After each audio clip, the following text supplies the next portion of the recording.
सध्या फरार असलेला कुख्यात गुंड निलेश घायवळच्या आर्थिक नाड्या आवळण्यासाठी पुणे पोलिसांनी प्रचंड प्रयत्न केलेले पाहायला मिळतात। या सगळ्याच प्रकरणामध्ये नुकताच निलेश घायवळवर आणखी एक गुन्हा दाखल झालेला होता, ज्या गुन्ह्यामध्ये त्याने खरं तर 10 सदनिकांवरती म्हणजे फ्लॅटवरती ताबा मारलेला होता आणि याच फ्लॅटच्या माध्यमातून त्याने गेल्या अनेक वर्षांपासून 8-9 वर्षांपासून लाखो रुपये कमवलेले होते। आता हे जे फ्लॅट आहेत जे निलेश घायवळच्या ताब्यात होते, हे फ्लॅट सुद्धा सील करण्याचे आदेश पुणे पोलिसांनी दिलेत। त्यामुळे निलेश घायवळचा पाय हा आणखी गोत्यात आलाय, आणखी तो अडचणीत आल्याचं कुठेतरी आता पाहायला मिळतंय। नेमकं हे सगळं प्रकरण काय आहे याच विषयी बोलणार आहोत। नमस्कार, मी समृद्धी आणि तुम्ही पाहताय टॉप न्यूज मराठी। निलेश घायवळवर या सगळ्याच प्रकरण म्हणजे कोथरूडचं गोळीबार प्रकरण समोर आल्याच्या नंतर अनेक गुन्हे दाखल झाले। जवळपास 6-7 गुन्हे आता टोटल त्याच्यावरती दाखल आहेत आणि हा जो गुन्हा आहे तो गेल्या 8-10 दिवसांपूर्वी दाखल झालेला गुन्हा आहे। या गुन्ह्यामध्ये जे कोथरूड मधले मूळचे जागेचे मालक आहेत, बिल्डर वगैरे, त्यांनी खरं तर हा गुन्हा दाखल केलाय। तक्रारदारांच्या म्हणण्यानुसार निलेश घायवळ हा त्याच्या संपूर्ण टोळक्यामध्ये तो आलेला होता त्या ठिकाणी, म्हणजे त्याचे आणखी काही साथीदार होते। विशेष म्हणजे या सगळ्यामध्ये त्याचा भाऊ असलेला सचिन घायवळ सुद्धा त्याच्या बरोबर होता असं सुद्धा म्हटलेलं आहे। या सगळ्या FIR मध्ये जी फिर्याद नोंद केली आहे त्यामध्ये घडलेलं काय होतं तर मुळात हे सगळे टोळक्याने या तक्रारदारांच्या घरी आले। तक्रारदारांच्या घरी आल्याच्या नंतर निलेश घायवळने चक्क पिस्टल काढली। ही पिस्टल तक्रारदारांच्या कपाळाला लावली, त्यांना धमकी दिली।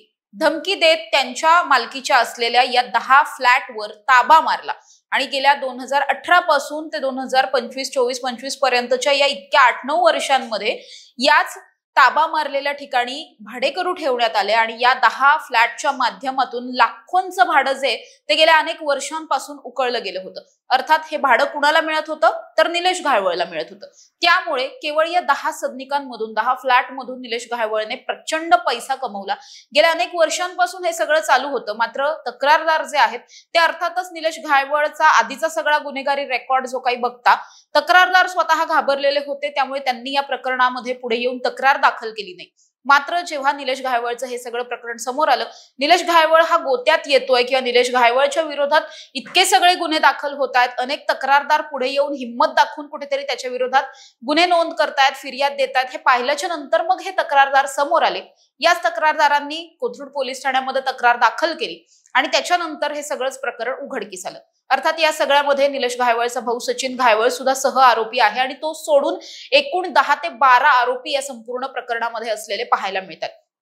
या सगळ्यांवर जेव्हा हा गुन्हा दाखल झाला त्यानंतरच पोलिसांनी प्रचंड वेगात या सगळ्या केसवरती काम करायला सुरू केलेलं होतं आणि त्याच अनुषंगाने आता असं पाहायला मिळतं की ज्या ठिकाणी हे फ्लॅट आहेत, ज्या फ्लॅटमध्ये आता सुद्धा भाडेकरू राहतात, या सगळ्याच फ्लॅटला खाली करून म्हणजे इथले जे भाडेकरू आहेत त्यांना दुसरीकडे शिफ्ट केलं जाणार आहे आणि हे सगळेच फ्लॅट आता सील केले जातील, कारण तशा पद्धतीचे आदेश हे स्वतः पुणे पोलीस आयुक्त अमितेश कुमार यांनी दिलेत।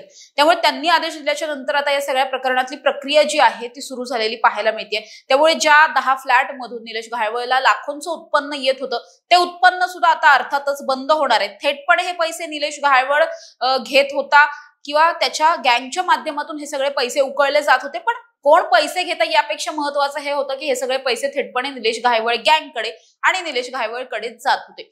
त्यामुळे आता या सगळ्याच 10 फ्लॅटवरती जे पोलीस जे आहेत ते सगळ्या फ्लॅटला सील करताना पाहायला मिळतील आणि त्याचबरोबर जशा पद्धतीने फ्लॅट हा त्यांच्यासाठी एक इन्कम सोर्स होता, हे ताबा मारलेला जागे फ्लॅट होते, त्यामुळे हा इन्कम सोर्स बंद करण्यात आलेला आहे पुणे पोलिसांच्या वतीने। तशाच पद्धतीने निलेश घायवळचे आणखी कोणकोणते नेमके इन्कम सोर्स आहेत, त्याच्या या टोळीला नेमका पैसा कुठून पुरवला जात होता, हा पैसा कुठून उभा राहत होता, हे सगळंच पाहण्यासाठी सुद्धा पुणे पोलीस सध्या प्रयत्न करत असलेले पाहायला मिळतात।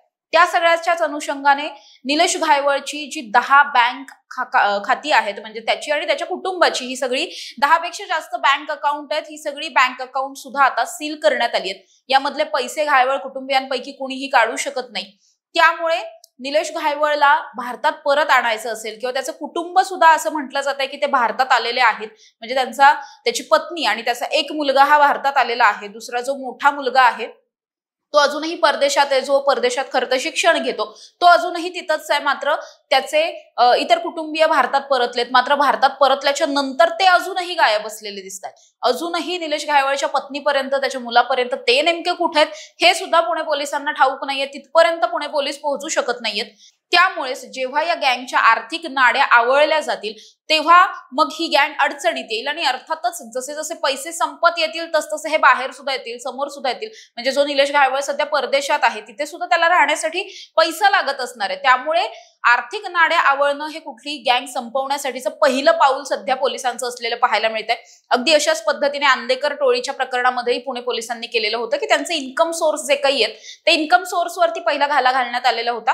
त्याच अनुषंगाने आता निलेश घायवळचे सुद्धा इन्कम सोर्स शोधून त्याच्यावरती घाला घालण्याचं काम हे पुणे पोलिसांकडून सुरू आहे. त्या अनुषंगाने 10 बँक अकाउंट सीज करण्यात आलेले आहेत आणि त्याच्यानंतर आपण बघतोय की बँक अकाउंट सीज झाल्याच्या नंतर आता इतर ज्या काही त्यांच्या प्रॉपर्टी आहेत, बेकायदेशीर मालमत्ता आढळत आहेत, या सगळ्या प्रॉपर्टी सुद्धा सीज केल्या जातात. त्याचबरोबर हे सगळं चालू असताना निलेश घायवळ हा इतका सगळा पैसा नेमका कुठून उभा करत होता, कसा आणत होता, तो पैसा त्याच्यापर्यंत पोहोचवण्यासाठी त्याला मध्ये नेमकं कोण कोण मदत करत होतं, या सगळ्याचा सुद्धा तपास पुणे पोलिसांकडून केला जातोय. दुसरीकडे निलेश घायवळचा मुलगा ज्या युनिव्हर्सिटीमध्ये शिक्षण घेतोय परदेशात, तो लंडनमध्ये शिक्षण घेतोय, त्या ठिकाणच्या कॉलेज बरोबर सुद्धा आता पुणे पोलीस पत्रव्यवहार करणार आहेत. त्या कॉलेजला, युनिव्हर्सिटीला विचारलं जाणार आहे की निलेश घायवळच्या मुलाची इतक्या वर्षांची जी काही फी होती ही फी नेमकी कोणत्या स्वरूपात दिली गेली, ऑनलाईन ट्रान्झॅक्शन झाले होते की कॅश दिली होती, जर ऑनलाईन झाले असतील तर ऑनलाईन पण मग कुठल्या बँक अकाउंट वरतून हे सगळे व्यवहार होत होते, अशा अनुषंगाने सगळा तपास केला जाणार आहे. आणि मग जे काही या तपासातून समोर येईल तशा पद्धतीची कारवाई सुद्धा पुणे पोलीस करताना आपल्याला पाहायला मिळतील. त्यामुळे आता या प्रकरणामध्ये निलेश घायवळ आणि सचिन घायवळचा पाय आणखी गोत्यात आलेला पाहायला मिळतोय. कारण आहे ते म्हणजे हे जे 10 फ्लॅट होते, हे 10 फ्लॅट सील करण्यात आलेले आहेत. त्याच अनुषंगाने जशी जशी यांची बेकायदेशीर प्रॉपर्टी समोर येईल किंवा इतर ज्या काही अनधिकृत यांच्या गोष्टी समोर येतील तसं तसं त्या गोष्टी सील केल्या जातील, सीज केल्या जातील. अकाउंट आणखीन काही समोर आले तर ते सुद्धा फ्रीज केले जातील आणि या सगळ्याच्याच माध्यमातून निलेश घायवळला लवकरात लवकर समोर आणण्यासाठीचे प्रयत्न आणि निलेश घायवळ टोळीला संपवण्यासाठीचे प्रयत्न हे पोलिसांकडून सुरू असलेले पाहायला मिळतात. अर्थात या प्रकरणामध्ये अजूनही निलेश घायवळला भारतात परत आणण्यासाठीचे प्रयत्न सुद्धा चालू आहेत. म्हणजे एकीकडे कायदेशीर दृष्टिकोनातून कायदेशीर प्रक्रिया करत निलेश घायवळला पुणे पोलीस भारतात आणण्यासाठीचे प्रयत्न करतात. दुसरीकडे पुणे पोलीस प्रयत्न करत असल्याबरोबर तो स्वतः भारतात कसा परतेल अशा अनुषंगाने म्हणजे दोन्ही अँगल्सने या सगळ्यावरती पुणे पोलीस काम करत असलेले पाहायला मिळतात. त्यामुळे आता निलेश घायवळ नेमका भारतात कधी परततो आणि तो परतल्याच्या नंतर त्याला नेमकं या प्रकरणामध्ये काय शिक्षा होते वगैरे हे सगळंच पाहणं महत्वाचं असणार आहे. या प्रकरणामधल्या ज्या काही अपडेट्स असतील ते टॉप न्यूज मराठीच्या माध्यमातून आम्ही तुमच्यापर्यंत पोहोचवणार आहोत. तोपर्यंत इथेच थांबूयात. तुम्ही पाहत राहा टॉप न्यूज मराठी, आपला महाराष्ट्र, आपली बातमी. तुमची car, electric panel, data server आगीपासून सुरक्षित आहे का? नाही? मग आजच बसवा F protect temperature activated fire suppression device. यामध्ये आहे eco friendly non toxic pressurised liquid, जे आग लागल्यास क्षणार्धात ऍक्टिव्हेट होऊन आगीवरती मिळवते नियंत्रण. बसवण्यास अतिशय सोपे आणि सुटसुटीत टेकालिपचे एक दर्जेदार उत्पादन एफ प्रोटेक्ट.